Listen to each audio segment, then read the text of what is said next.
வாழ்க்கை வளமுடன். இப்போ நம்ம எல்லாருக்குமே தெரியும், நம்மளுடைய தன்னம்பிக்கை மட்டும் இருந்துச்சுன்னா எதை வேணாலும் சாதிக்கலாம் அப்படின்னு. ஆனால் எல்லா நேரத்துலையும் அந்த தன்னம்பிக்கையோடு நம்மளால் இருக்க முடியுதா அப்படின்னா கொஞ்சம் டவுட்டு தான். அப்பப்போ அதனுடைய இன்டென்சிட்டி லெவல் குறைஞ்சு போய் நம்ம ஒரு தடுமாற்ற நிலைக்கு ஆட்பட்டுடும். சரி, அதுக்கு என்ன பண்ணலாம் அப்படின்னா, இந்த மாதிரி கொஞ்சம் நம்மளுடைய தன்னம்பிக்கையை உருக்கொடுக்கக்கூடிய அல்லது சக்தி கொடுக்கக்கூடிய சில சில கதைகளையோ அல்லது அனுபவங்களையோ இது மாதிரி கேட்டு நம்மளை நாமே பூஸ்டப் பண்ணிக்கிட்டோம் அப்படின்னா நம்மளுடைய செல்ஃப் எஃபிகசி குறையாம அதை அப்படியே மெயின்டைன் பண்ணிக்கிறதுக்கு நல்ல ஒரு சான்ஸாக இருக்கும். இப்போ அதுக்கு தான் இன்னைக்கு நம்ம ஒரு சின்ன உதாரணம் பார்க்கலாம் அப்படின்னு நினைக்கிறேன். ஒரே வகையான விதை 2 பேர் கையில் கிடைச்சது. ஒருத்தர் அதை வச்சு பணம் சம்பாதிச்சு லாபம் பார்க்கணும் அப்படின்னு நினைக்கிறாங்க. ஒருத்தவங்க தன்னுடைய வாழ்க்கையவே மாற்றி அமைக்கிறாங்க. இது எப்படின்னு பார்ப்போமா? ஒரு சின்ன கிராமத்தில் ஒரு ஏழை விவசாயி இருந்தார். அவர்கிட்ட ஒரு விதை இருந்துச்சு. அது சாதாரண விதை இல்லை, ஒரு விசித்திரமான விதை. அதை மற்றவங்கள்ட்ட அவர் கொடுக்கும் பொழுது என்ன சொல்லுவார் அப்படின்னா, இந்த விதைக்கு மந்திர சக்தி எதுவும் இல்லை, ஆனால் இதை நம்புறவங்களுக்கு சக்தி கிடைக்கும் அப்படின்னு சொல்லுவார். இதை அந்த கிராமத்து மக்கள்லாம் ஒரு பொருட்டை எடுத்துக்க மாட்டாங்க. அவர் சொல்லும் போது கேட்டு சிரிச்சுட்டு அதை சாதாரணமாக எடுத்துகிட்டு போயிடுவாங்க. இவர் சொல்லக்கூடிய வார்த்தையில் கொஞ்சம் நம்பிக்கை அதில் அந்த ஊரில் இருந்த ஒரு பணக்காரர் அந்த விதையை வாங்குறாரு. வாங்கி ரொம்ப வளமான மண்ணில் அந்த விதையை போட்டு விலை உயர்ந்த உரமெல்லாம் அதுக்கு போட்டு டெய்லி தண்ணி ஊற்றிட்டு அதை ரொம்ப பாதுகாத்துக்கிட்டு வராரு. அது வரும், அதில் மரமாகி அதில் நிறைய நமக்கு லாபம் கிடைக்கும் அப்படிங்கிற நோக்கத்தோட கொஞ்ச நாள் ஆச்சு. நாட்கள் வாரங்கள் ஆச்சு, வாரங்கள் மாதங்கள் ஆச்சு. ஒரு மாற்றமும் நடக்கலை. அது போட்டபடிக்கு அப்படியே தான் இருந்தது. கொஞ்ச நாள் பார்க்குறாரு, ஒன்றும் இது துளிர் விட்டு வர மாதிரி தெரியல அப்படின்னு சொல்லிட்டு அந்த விதையை என்ன பண்ணிடுறாரு, தூக்கி தூர போட்டுறாரு. அப்படி போடும் பொழுது அந்த வழியாக ஒரு சிறுமி வரான். அவன் கையில் அந்த விதை கிடைக்குது.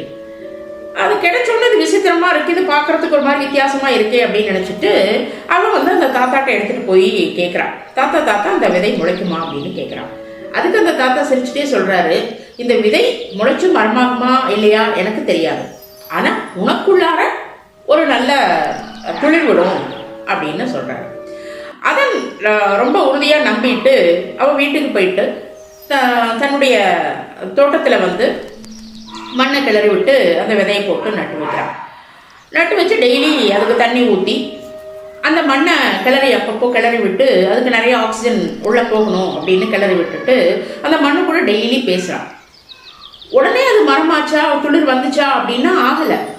ஆனால் அவளுக்குள்ளார நிறைய மாற்றங்கள் நடந்துச்சு. முன்னாடி அவள் எப்படி இருக்கக்கூடிய சுபாவம் அப்படின்னா ரொம்ப பயந்த சுபாவம், எதுக்கெடுத்தாலும் அழுவான். கிளாஸில் பார்த்தீங்கன்னா அவளுக்கு பதில் தெரிஞ்சா கூட எழுந்து சொல்ல மாட்டான், அவ்வளோ ஒரு பயம். எந்த விதமான விளையாட்டு போட்டியிலையோ அல்லது பேச்சு போட்டியிலையோ எதுலேயுமே கலந்துக்க மாட்டான். அப்போ அப்படி இருக்கக்கூடிய பொண்ணு இந்த விதை கண்டிப்பாக இது முளைக்கும் அப்படின்னு சொல்லி அந்த விதை கூடையும் அந்த மண்ணு கூடையும் அவள் பேச பேச பேச என்ன ஆயிடுச்சு, அவளுக்குள்ளாக ஒரு மாற்றம் நடக்க ஆரம்பிச்சது. எப்படி மாறினா அப்படின்னா, எதுக்குமே அவள் அழுகலை, எதுக்குமே அவள் பயப்படல. கிளாஸில் டீச்சர் கேட்டாங்க அப்படின்னா முதல் ஆளாக கையை தூக்கி பதில் சொல்ல ஆரம்பித்தா. படிப்புலேயும் பார்த்தீங்கன்னா டாப்பராக ஆனா. எல்லா விளையாட்டு போட்டியிலையும் கலந்துக்கிட்டதோடு இல்லாமல் ஜெயிக்கவும் செஞ்சா. பேச்சு போட்டியிலையும் கலந்துக்கிட்டு நல்லா பேசி நிறைய பரிசுகள் வாங்கினான். அப்போ இது மாதிரி நடக்க நடக்க அவளுக்குள்ளார நல்ல ஒரு உத்வேகமும் உற்சாகமும் நிறைய கூடி போச்சு. கூடி போக போக என்ன ஆகுது, கொஞ்ச நாள் கழிச்சு அப்பையும் அவன் இந்த விதையை பார்த்துக்கிட்டே இருக்கான். அப்போ பார்க்கும் பொழுது என்ன ஆயிடுது, ஒரு நாள் லைட்டாக ஒரு துளிர் வர்றதை அவள் பார்க்குறான். பார்த்த உடனே அவளுக்கு பயங்கர சந்தோஷம். உடனே அந்த தாத்தாட்ட போய் ரொம்ப மகிழ்ச்சியில் குதிச்சுக்கிட்டு சொல்கிறா, தாத்தா நீங்கள் கொடுத்த அந்த விதை துளிர் விட்டு வந்திருக்கு அப்படின்னு சொல்கிறாரு. அப்போ அந்த தாத்தா சிரிச்சுட்டே சொல்கிறாரு, இந்த துளிர் விட்டு வந்தது அந்த விதையால் இல்லை, உன்னோட நம்பிக்கையால். உனக்குள்ளார நிறைய மாற்றங்கள் நடந்துச்சு இல்லையா, உன்னால் முடியும் அப்படின்னு என்னைக்கு நீ செயல்பட ஆரம்பிச்சியோ அந்த நம்பிக்கை கிடைச்ச நாள் அன்னைக்கு தான் இந்த விதை துளிர் விட ஆரம்பிச்சிருக்கு அப்படின்னு சொன்னார். உண்மைதான், முளைக்காத விதை கூட மரமாக முடியும். நம்மளுக்குள்ளாக இருக்கக்கூடிய பிரச்சனைகளாகட்டும், சிக்கல்களாகட்டும், இல்லை தேவையில்லாத விஷயங்களாகட்டும், நம்மளால் அது கடந்து போக முடியும் அப்படின்ற ஒரு நம்பிக்கை வந்துச்சு, நம்மளால் ஜெயிக்க முடியும் அப்படிங்கிற நம்பிக்கை வந்துச்சு அப்படின்னா கண்டிப்பாக நம்மளால் சாதிக்க முடியும். அப்போ இதுதான் நம்ம வந்து செல்ஃப் எஃபிகசி அப்படின்னு நம்ம வந்து சொல்கிறோம். ஜெயிக்கிறது மட்டும் வாழ்க்கையில் தன்னம்பிக்கையை கொடுக்காது. சின்ன சின்ன முயற்சிகளில் செய்யக்கூடிய அனுபவங்கள் தான் ஒரு வாழ்க்கையை மாற்றி அமைக்கும், தன்னம்பிக்கையை கொடுக்கும். இப்போ இந்த விதை மரமானது தன்னம்பிக்கையால் தான் மட்டும்தானே தவிர வேற எந்த ஒரு இதுவும் இல்லை. இப்போ இந்த கதையில இந்த விதை மண்ணில் விழுந்த உடனே துளிர் விடலை, மரம் ஆகலை.